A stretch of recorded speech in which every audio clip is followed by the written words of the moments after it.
I would say that the main challenge was to ensure that the transaction process did not become a distraction or a bottleneck for the business.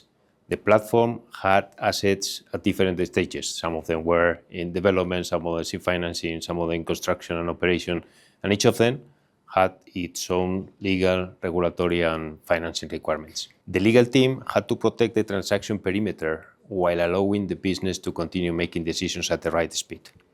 And this required clear governance, discipline, escalation of material issues, close coordination with businesses, finance, tax, technical, local teams, and very close alignment with Promigas as buyer of this platform.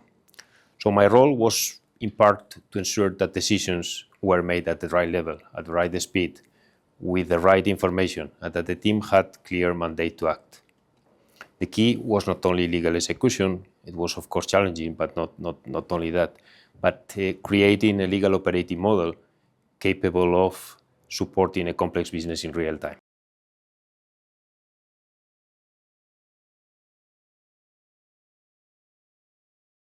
The closing reflects the maturity of a legal team that has been deliberately built to support a platform of this scale and complexity.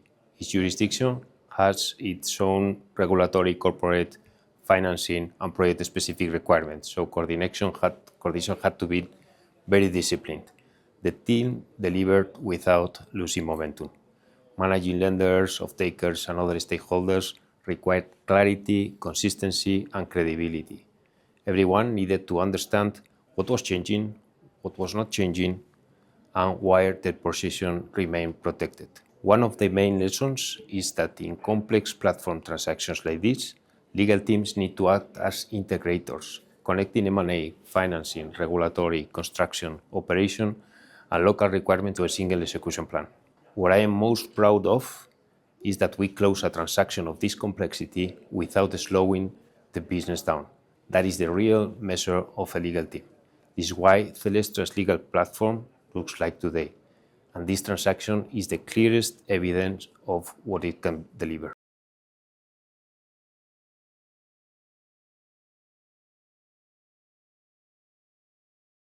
The fundamental decision was that the legal structure had to protect value without freezing the business.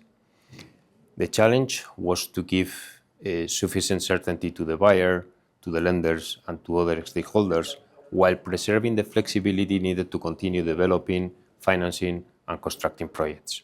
That required translating operational complexity into a legal framework that was clear, executable, and aligned with the commercial reality of the platform. The result, I would say, was not just a transaction document. It was a framework that allowed the platform to keep executing while the transaction moved forward. This transaction was also proof of concept for the legal team. I feel very proud of this. We have built in LATAM a legal team that is senior, integrated, capable of operating across jurisdictions without losing coherence or speed.